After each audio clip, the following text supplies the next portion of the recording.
started the company, yeah. Oh, wow. And they used to have in the back of cereal boxes, probably before your time, but you would do it and you would cut out these records, and these were they called flexi records. And they would actually press and they would play. And they would be little cutout records at the back of the boxes there.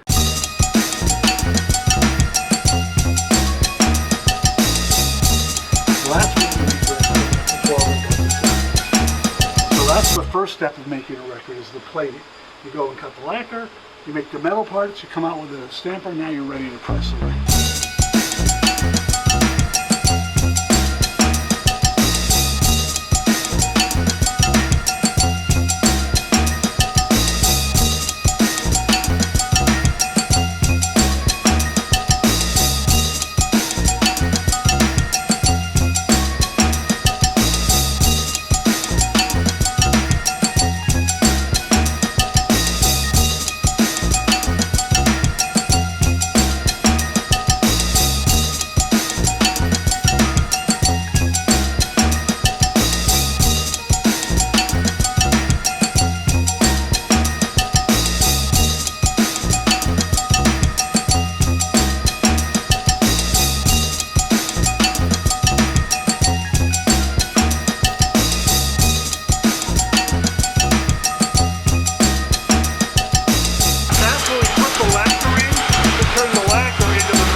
Out as. That is the vinyl. That's the vinyl record. Those are called vinyl pellets.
Here is where you'll do the shrink wrapping, where it starts off, putting the records through, it's loose like that, then it cuts them, and then when it goes underneath the tunnel, because of that swelling, and then you come out with a record like this.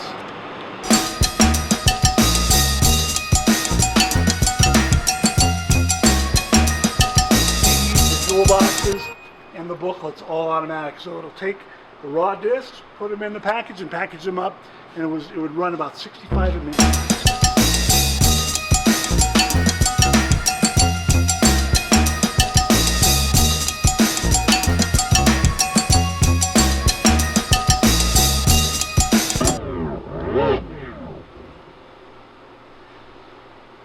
Well, most of what you're taking is waiting to get to the front of the line. I always told people records are like riding a roller coaster. Most of it, you're waiting to get to the front of the line. Once you get to the front of the line and they're ready to press, getting it pressed and done, repackaging is usually 3-4 days. But it's waiting to get to the front of the line to press the records. There's such a backlog on the pressing.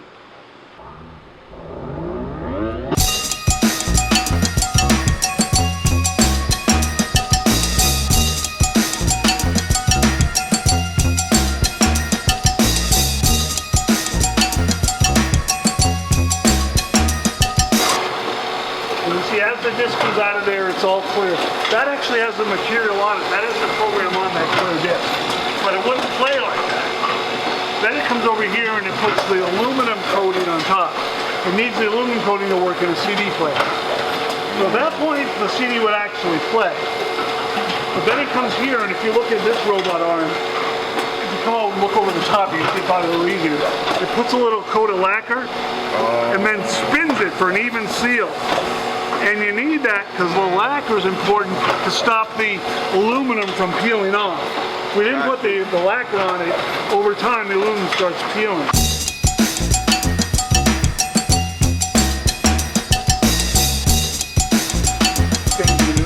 fun things you could do with records, like, you know, purple and the whites, or these kind of splatters, you know. They all cost more, but it's just depending on what you want to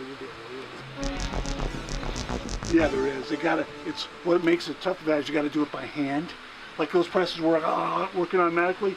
To do one of those, you got to have an operator on the top of it, dropping it in.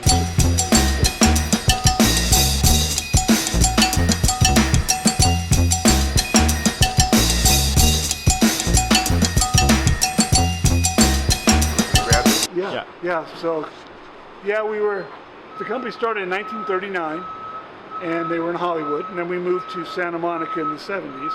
And we were in Santa Monica from the 70s until 2005. And then we moved up here in 2005, and now, you know, our lease has run out, and the owner of the building decided he did not want to renew the lease. You know, he just didn't want to have to deal with manufacturing companies. I guess he wants to sell the building. So we talked about relocating and moving the business, but you know, it's just such an incredible ordeal and an expense. We were estimating $850,000 to move the equipment, set up all the equipment. Of course, then you have to put up with all the latest rules and regulations as far as safety and everything that you got to do. You know, you're not grandfathered in anything like that, and the decision was made based on the state of the industry that we would just shut down. So it's kind of sad. We have to be completely out of this building by the end of January. We're trying to be done with all production by mid-December, because then we've got to just clean everything and clear everything out. And it's tough to do that when you're still producing and shipping. So you want to finish producing and shipping and then disconnect and clean and everything out.